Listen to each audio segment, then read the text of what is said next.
Bismillah, walhamdulillah, wassalatu wassalamu ala rasulillah, amma ba'd. Sahabat surgaku yang diberkahi, kembali bersama Kang Nanang MS dalam Inspirasi Mindset Surgawi. Sungguh hari-hari ini banyak orang yang merasa sedih, kecewa, marah, stres, frustasi, bahkan depresi karena tidak dapat mudik ke kampung halaman tercinta, tidak dapat bertemu dengan orang-orang yang dicintai dan dikasihi. Rasanya lebaran tidak afdol kalau tidak mudik. Rasanya dunia mau kiamat kalau tidak mudik.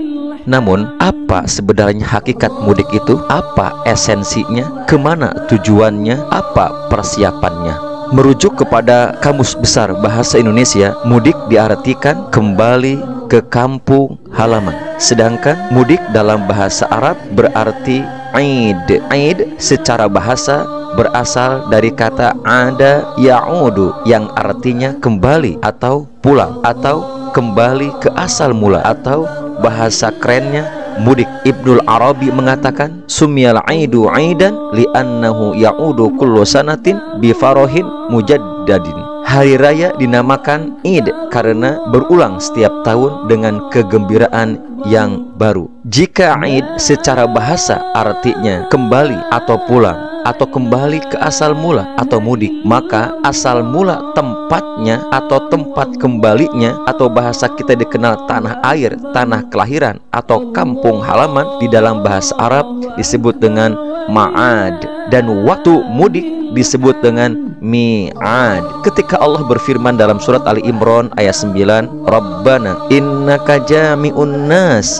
liyaumin la raiba fih innallaha la yukhliful mi'ad. Ya Allah, ya Tuhan kami, sesungguhnya Engkau mengumpulkan manusia itu menerima pembalasan pada hari yang tidak ada keraguan padanya. Sesungguhnya Allah tidak menyalahi janjinya. Ada banyak janji Allah. Salah satu janjinya adalah Allah pasti akan mengembalikan manusia kepada Allah Subhanahu wa ta'ala sesuai dengan waktu yang telah ditentukan. Inna lillahi wa inna ilaihi raji'un. Sungguh kami berasal dari Allah dan sungguh kepada Allah kami akan kembali. Ibnu Qayyim al-Jauziyah menulis kitab yang diberi judul Zadul Ma'ad, bekal untuk kembali, atau bahasa kita sekarang bekal untuk mudik, bekal untuk pulang kampung ke tanah kelahiran asal mula. Karenanya ketika berbicara masalah mudik, maka perlu diingat bahwa ada dua mudik yang akan kita lakukan. Satu,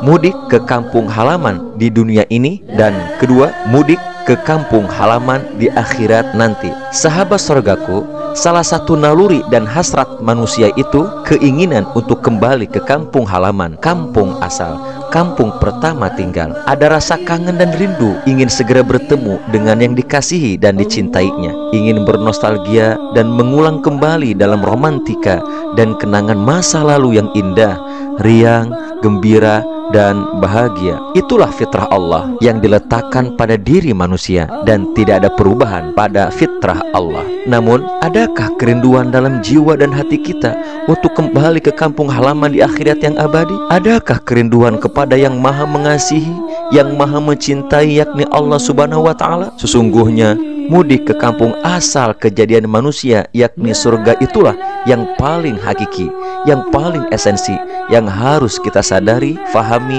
dan harus betul-betul dipersiapkan. Bukankah ketika kita hendak mudik dalam urusan dunia saja, yakni mudik ke kampung halaman di dunia di mana kita dilahirkan oleh ibunda kita, maka kita akan mempersiapkannya dengan sangat luar biasa, sangat matang dan detail.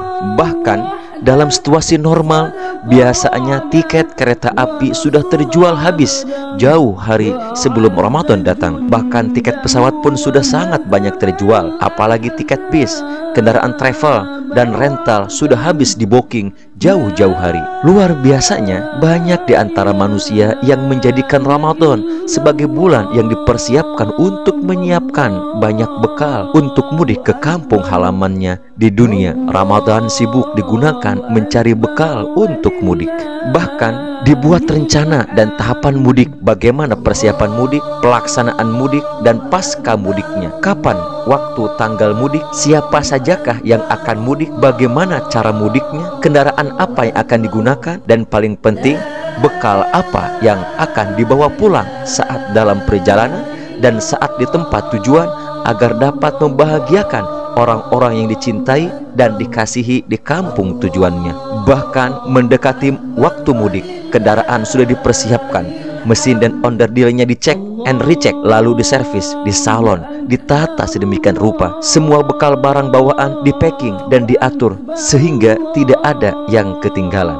Dan uniknya lagi, orang yang merasa bekal mudiknya kurang, ia tidak siap pulang, bahkan tidak mau pulang karena malu jika pulang tidak bawa bekal yang banyak. Bukankah orang yang tidak ada bekal takut pulang? Orang yang tidak ada bekal tidak berani pulang? Orang yang tidak ada bekal malu untuk pulang? Orang yang tidak ada bekal tidak siap pulang? Seolah orang yang tidak punya bekal tidak punya kesempatan untuk pulang. Hebatnya lagi, orang yang punya kesempatan mudik, orang yang punya bekal cukup, persiapannya matang, kemudian dengan bangganya dia akan menghubungi orang-orang yang dikasihinya di tempat yang akan dituju, di kampung halamannya. Ia mengatakan, aku akan pulang ya. Itulah gambaran mudik di dunia yang fana ini. Sekarang pertanyaannya, bagaimana dengan mudik yang kedua? Bagaimana dengan mudik ke tempat yang abadi, yakni mudik ke kampung halaman di akhirat nanti? Bagaimana dengan persiapannya? Bagaimana dengan kendaraannya? Bagaimana dengan bekalnya? Bukankah mudik yang kedua ini bersifat abadi lagi mengekalkan? Bukankah mudiknya adalah mudik yang hakiki dan lebih esensi? Mana yang paling sungguh-sungguh dipersiapkan? Bukankah mudik di dunia ini merupakan refleksi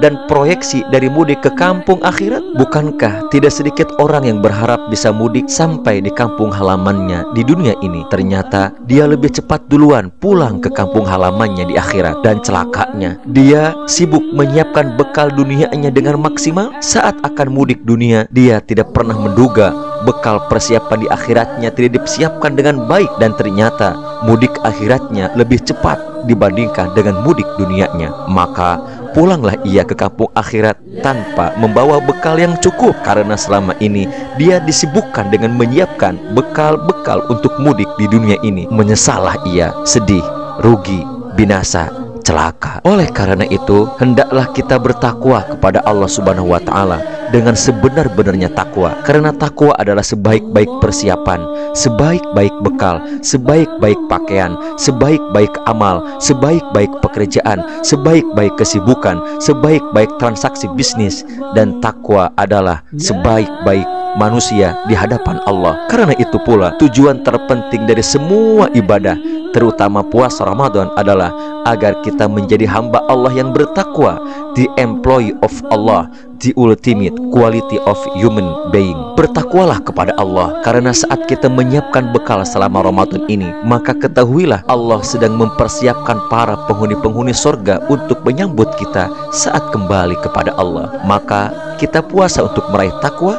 Saat itu pula surga disiapkan bagi orang-orang yang bertakwa. Bukankah di dalam Al-Quran umumnya setiap kali muncul kalimat surga itu selalu dilekatkan dengan kalimat takwa atau dengan amalan-amalan takwa? Andai pun tidak disebutkan takwanya, maka disebutkan amalan takwanya. Seperti firman Allah dalam surat Ali Imran ayat 133-134 yang artinya, dan bersegeralah engkau untuk bermuhasabah, introspeksi diri, bertaubat, dan datang kepada ampunan dari Tuhanmu, dan berharaplah engkau untuk mendapatkan sorga dan memasuki sorga yang luasnya seluas langit dan bumi, yang disiapkan untuk orang-orang yang bertakwa. Atau firmannya Quran surat Az-Zariyat ayat 15, innal muttaqina fi jannatin wa uyun, sesungguhnya orang-orang yang bertakwa akan ditempatkan dalam taman-taman sorga. Atau firmannya surat An-Naba ayat 31-32, inna lil muttaqina mafaza hadaiqa wa a'naba, sesungguhnya orang-orang yang bertakwa akan mendapatkan kemenangan dan keberuntungan yang besar, yaitu taman-taman yang sangat indah dan kebun-kebun, buah-buah anggur dan buah-buah lainnya yang sangat berlimpah. Setiap ada kata takwa, maka surga menyertainya. Setiap ada kata surga, maka takwa menyertainya. menyertainya. Andai takwanya tidak disebutkan, maka amalan-amalan takwa akan menyertai surga. Dan amalan takwa itu adalah amal soleh. Bahkan setiap ada kalimat iman dan takwa, maka selalu dilekatkan dengan amal soleh. Dan setiap disebutkan amal soleh, selalu dilekatkan dengan surga sebagai balasan yang terbaiknya. Di antara rincian dan detail dari amalan soleh itu, sholat, zakat, puasa, haji, umroh, membaca Al-Quran, saling menasehati, berdakwah, menuntut ilmu, infak, sedekah, dan lain sebagainya. Dan berita baiknya, ayat puasa itu ditutup dengan kalimat takwa, la'allakum tattaqun. Hai orang-orang yang beriman, diwajibkan atas kamu berpuasa sebagaimana diwajibkan atas orang-orang sebelum kamu, agar kamu bertakwa. Jadi sesungguhnya saat datang momentum Ramadan ini, saat Allah sedang melatih kita sebagai penghuni surga, insya Allah. Jadi wajar jika Nabi SAW memberikan kabar dalam hadis sahih riwayat Imam Bukhari bahwa seluruh umatku akan masuk ke dalam surga kecuali yang tidak ingin atau bahkan menolak. Jadi kalau ada orang yang tidak bisa masuk surga, bukan berarti Allah tidak memberinya, namun manusianya yang tidak ingin masuk ke dalam surga, manusianya yang menolak dimasukkan ke dalam surga. Itulah makna Aid, yang berarti kembali ke asal mula, kembali ke kampung halamannya, kembali ke tanah airnya, kembali ke tanah kelahiran pertama. Itulah mudik yang sesungguhnya, itulah mudik yang hakiki, itulah Aid yang paling esensi. Nah sekarang, apakah kita sudah siap mudik? Bagaimana dengan persiapan kita untuk mudik ke kampung akhirat yang abadi dan kekal itu? Bagaimana dengan bekalnya? Apakah sudah cukup sehingga dengan bekal itu akan dapat tinggal dengan nyaman, riang, gembira, dan bahagia di surga yang telah disiapkan oleh Allah dengan semua kenikmatan dan keindahannya? Lalu bagaimana dengan kesibukan hidup kita selama ini? Apakah kita menghabiskan waktu hidup dengan menyibukkan diri untuk menyiapkan bekal yang banyak dan cukup? Atau apakah waktu hidup kita selama ini disibukkan untuk sekedar menyiapkan mudik dunia sehingga lupa persiapan bekal mudik akhirat? Apakah sudah menyiapkan kendaraan yang paling nyaman, paling tepat dan cepat sampai ke surga? Apakah kondisi kendaraan sudah prima, siap dengan bahan bakar dan peta perjalanannya? Apakah sudah packing dan menata semua bekalnya? Kalau itu semua sudah siap, apakah sudah menghubungi sang kekasih pencipta manusia, pemilik kampung halaman surga, sambil berkata, ya Allah, saya sudah siap mudik. Tunggu ya, semoga. Amin. Allahu a'lam. Saya Kang Nanang MS, inspirator mindset surgawi.